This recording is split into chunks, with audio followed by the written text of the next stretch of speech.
Ladies and gentlemen, introducing the most epic guy in the world. Well, not really as much as epic or anything, but still epic nevertheless. Please welcome, making his Tora-Con debut from, well, last night at the cosplay contest. Please welcome Ben Ackley!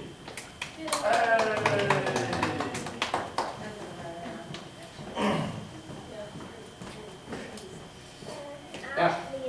Well, that was a pretty pointless intro that I had, but still, nevertheless, I can't really blame you from there. Okay, guys, yeah, welcome everybody to a little thing that I like to call video gaming versus family flicking. And now, I think before I begin, I might as well introduce myself real quick. How many of you have known me from the cosplay contest last night? Okay, maybe a couple of people might have known me, but I think for those who don't, I might as well go ahead and introduce myself. My name is Ben Ackley. I am also known on YouTube as SamAttack4427. I do like certain videos on centering around your favorite childhood icons, such as Thomas the Tank Engine, Pokemon, all that other stuff. And I also do convention vlogs, and not too long ago, I have debuted a new show called WTPU, aka What the Pickup, and I think the one show that I've been doing for quite a while is a review series called Family Movie Collaboration, where I take a look at family movies, both old and new. So, yeah, and again, I'd like to welcome you guys to a little thing that I like to call video gaming versus family flicking. And oddly enough, we've gotten not that many people here. Well, and it looks like we got about 3 people coming in. Yeah. How's it going? Yeah. So I think nevertheless, so today I think for this panel we're going to get you guys in depth of some of your favorite family-friendly entertainment, whether it be video games, movies, TV shows, and of course the one thing everyone is close to everyone's heart is of course anime. So, you guys ready? Yeah. Alright, now to start things off, what does it take to make a good movie, TV show, or anime, or video game made directly to kids? Well, oddly enough, I think the answer is not that very hard to begin with.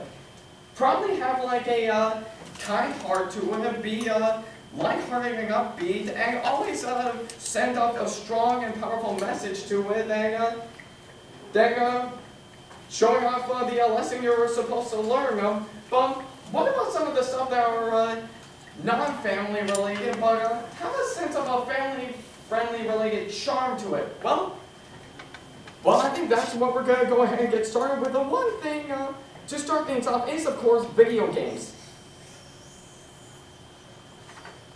Here we go.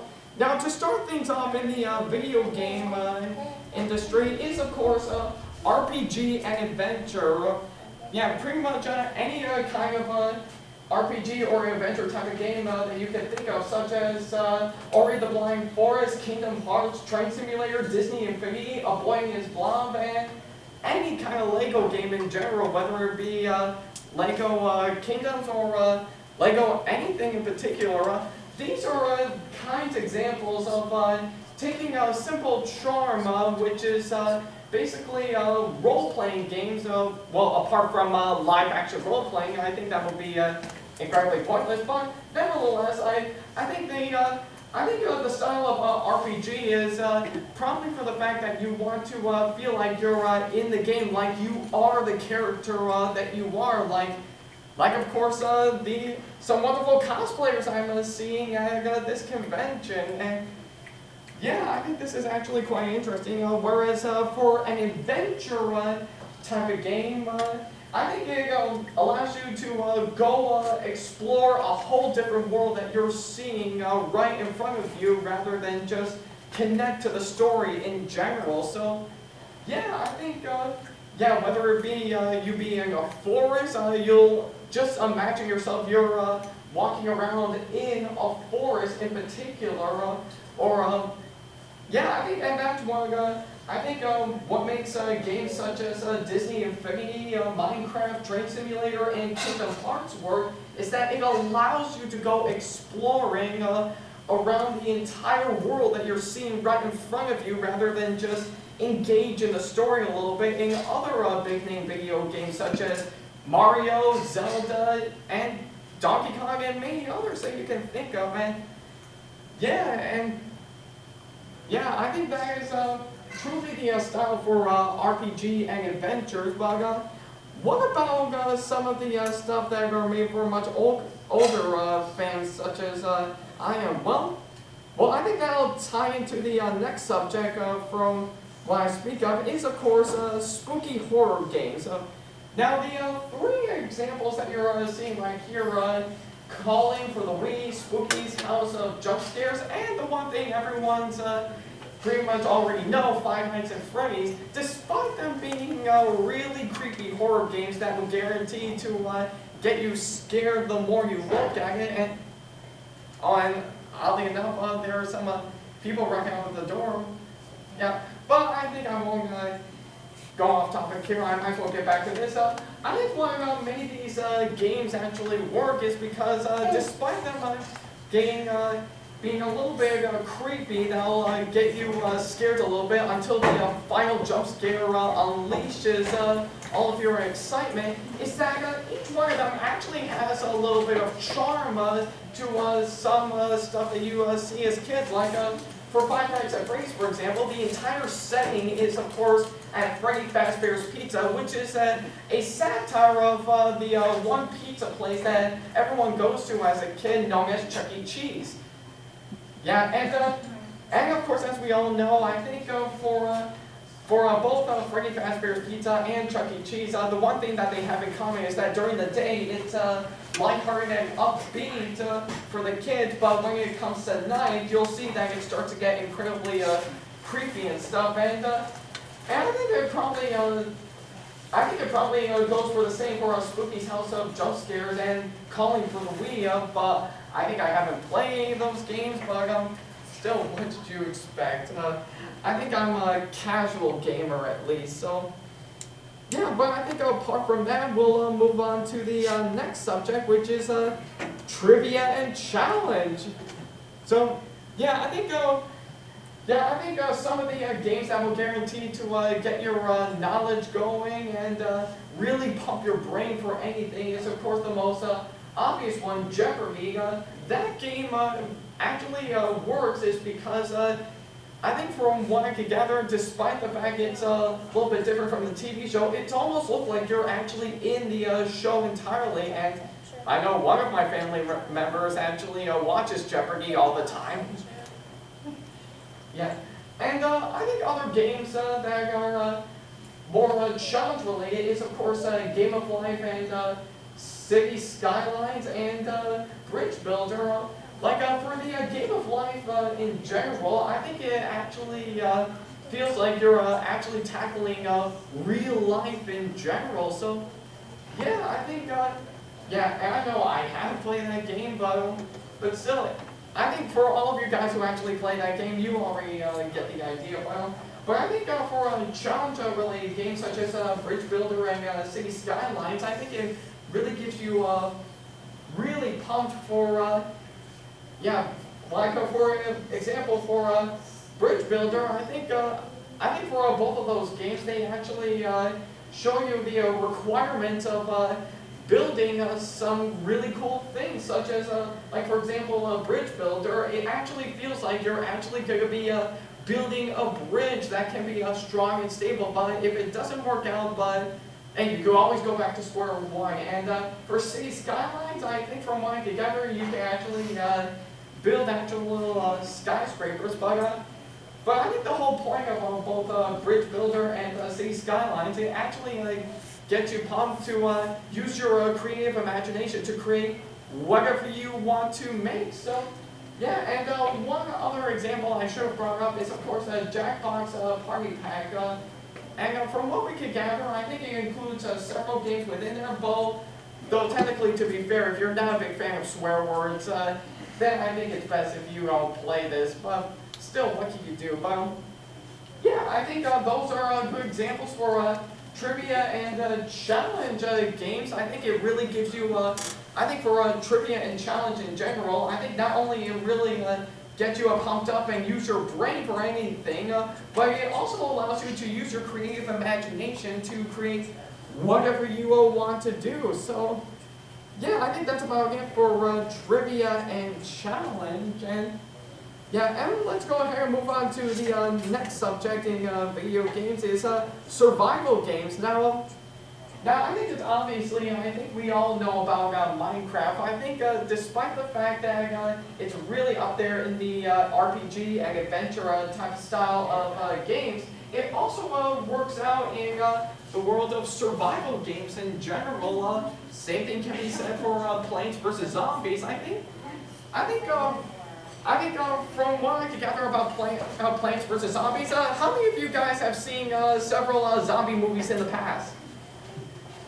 Yeah, okay, well, a couple of people, or a few people, yeah, I think the whole point of Plants vs. Zombies, I think like every other survival game out there that actually requires zombies in general, it actually allows you to try to battle yourself for the battle of survival as you try to get away from supernatural beings, like not just zombies, but also vampires, werewolves, and pretty much anything in general. But yeah, I think from what I can understand about survival games in general is that it actually allows you to think a little bit rather than just know your knowledge in general. I think you have got to think really fast when you really got to tackle survival games like this. Like, of course, like one example I should bring back up again, Five Nights at Freddy's. Like we all know for the fact that you have to survive several or 4 animatronics for about 5 nights or 6 nights or 7 nights. Pretty much kind of pointless to add a 6th and 7th night in a game that is called Five Nights at Freddy's.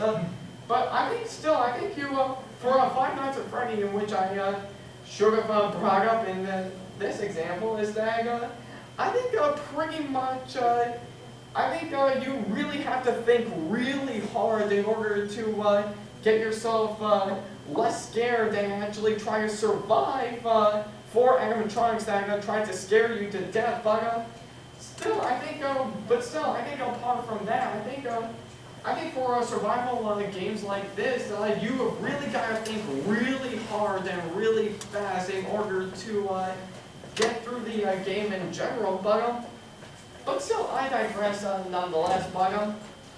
Yeah, but still, I think nevertheless for survival games like this, you have really got to think really hard about what you have to do. But still, I think aside from video games and stuff in which we've officially got done, which was pretty fast, I have to say. So let's go ahead and move on to the one thing that is close to my heart, and I'm pretty sure everyone's heart: movies. Now, I think we all know. I think we all know the several movies that we know about as kids. Like, of course, the various Disney movies, excluding the most recent ones of Frozen and Zootopia. And of course, several DreamWorks movies that were done in the past. I think for other movies like this. Oh, and I forgot to mention the Don Bluth movies in general. Yeah, I think for one movies.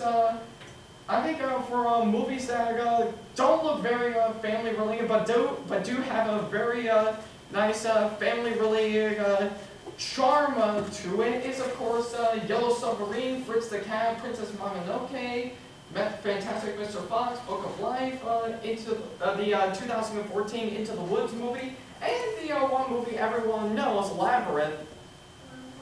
Yeah, I think for these movies that you're seeing right up here, I think they may or may not have a family-related charm to each of them, but they do manage to sneak them.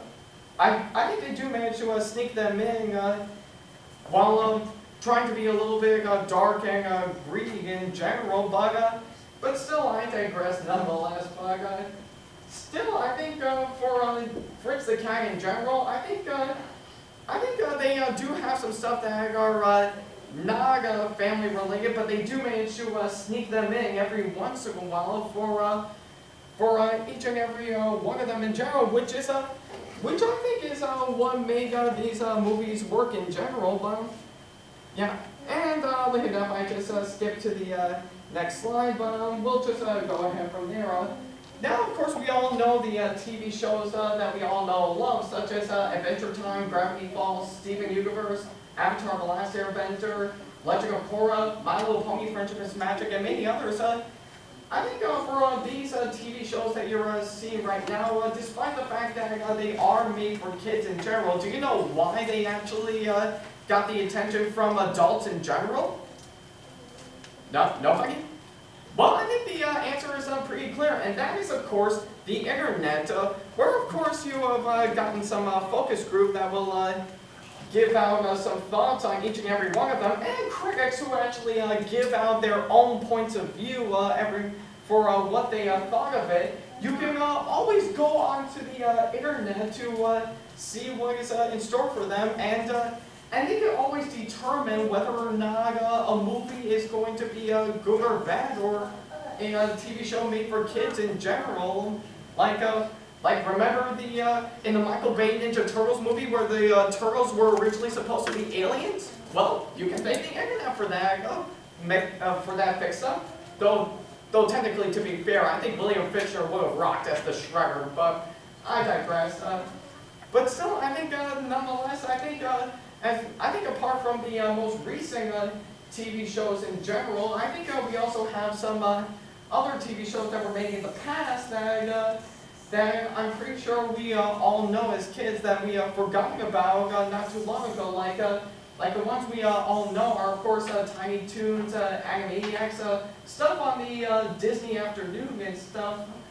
I think they are more directed towards kid stuff, but they do have some charm to it that will attract adults as well. And yeah, I think since they are, and same thing can be said for some cartoons that were made specifically in the 80s, like, of course, Transformers, Ninja Turtles, Inspector Gadget, Rocky and Bullwinkle, Shiny Time Station, and many others. They do have a little bit of an adult charm to it, while still trying to capture the feel and excitement for kids in general. Like of course, going back on the topic of movies in general, I think, yeah, as I stated before about the Disney movies that I've included as some examples, I think with some of the most recent Disney movies that they were trying to get on, like of course Frozen, Big Hero 6, and the most recent one, Zootopia. Since again they are made specifically for kids, they did sneak in some sense of charm to it that will attract adults as well. So pretty much, I think it's like when you see a person walking around with a Bugs Bunny T-shirt from Looney Tunes, and you can, you can also see like another example, and you can also see that various adults, not just kids, always go to Disney World despite the fact whether or not they have kids and stuff, because because both Warner Brothers and Disney actually made a whole lot of money for what they were doing that attracted a whole lot of kids in general. Like of course, the Warner Brothers cartoons were more adult-oriented, with of course the Looney Tunes and stuff mixing it with a little bit of comedy, and same thing can be said for Disney, despite the fact that they are more kid-oriented. And I think it's one show that I've brought back up that I've mentioned in the beginning of this panel, family movie collaboration. I think for some of the movies I'm reviewing today, in which, by the way, if you haven't seen family movie collaboration, yeah, I think I highly suggest you check it out. I think we officially started season 2, but what I've been trying to do with this is that I think I've been trying to, take a look at movies and TV shows as well as anime that, despite the fact that they are more kid-oriented, they can somehow, sorry, I couldn't speak today, second time doing a panel, but I digress, but I think since I know for the fact that they're more kid-oriented, I think I do manage to point out a few stuff in there that are more towards adults that will actually get them to see. So yeah, I think that's about it for TV shows. Now let's get into the one thing that I'm pretty sure is on everyone's heart nowadays: anime, or Japanese cartoons in general. Now, of course, we all know the various Studio Ghibli movies that we all know and love, such as My Neighbor Totoro, Spirited Away, Ponyo, and many others.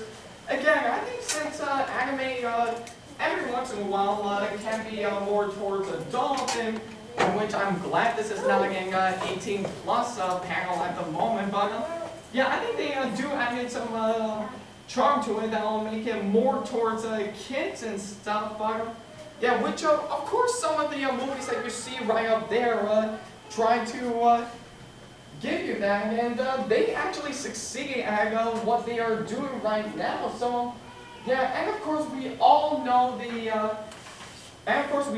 most obvious one, Pokemon. Yeah, I think Pokemon is of course the one thing that is on every kid's mind right at the moment, but I think there are some other animes out there that are trying to be a little bit like that, with some of them succeeding at it, while some of the others can be very dated at the least. Like, for example, some of the good ones that we've gotten over the years are, of course, Yu-Gi-Oh! And Digimon in general. Those actually work because they just wanted to be a little bit like Pokemon, but with a completely different tone to it to make it a little bit different. But yeah, and one example I can give for a bad one in general, in which I'm not sure if you guys heard of, called Bakugan, that actually tried to be a little bit like Pokemon in general, while trying to mix in a little bit of Yu-Gi-Oh! But that ultimately failed in general, and you can see why it lasted for about 4 seasons in general. And of course, I think there are some other animes out there that we all know and love. Like, take for example, Hikaru no Go, Steam Boy, and Speed Racer.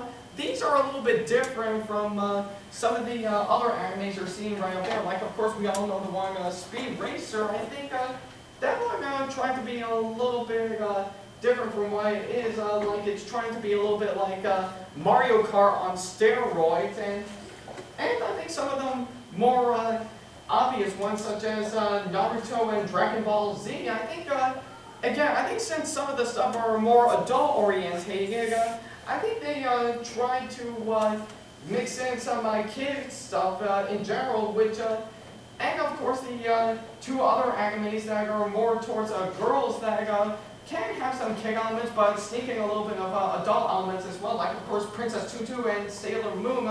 Though, yeah, since again, despite the fact that they aren't very, since they are kid-orientated in general, like of course Sailor Moon trying to be a little bit more towards superheroes and stuff, I think for Princess Tutu in general, I think that trying to mix in a little bit of fairy tale magic to all of it and stuff. So yeah, I think so yeah, with all the animes that you're seeing right up there, those actually succeed at what they do best. So I have a question for you. yeah.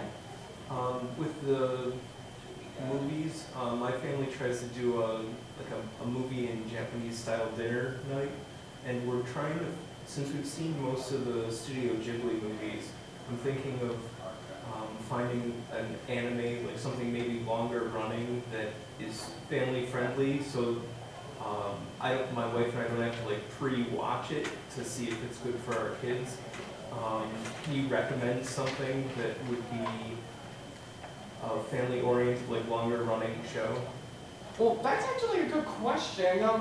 Well, I think this is a really tough one because I think probably obviously I think the one example I should have brought up is of course the Pokemon movies, but I think probably the most longest Pokemon movie in general, apart from the Studio Ghibli movies, is of course the 7th movie, Destiny Deoxys. I think from what I could gather, it's actually the longest Pokemon movie in general, though I think I think technically, to be fair, I think that's the one thing I can recommend to you in general. But I think I couldn't think of any others in general. But yeah, I don't know if that answered your question, though technically I think it should. But still, I digress. But nevertheless, I think the last thing we're gonna get to right about now is, of course, some final tips that I can give out to you guys for anything related to family movies, TV shows, and anime in general.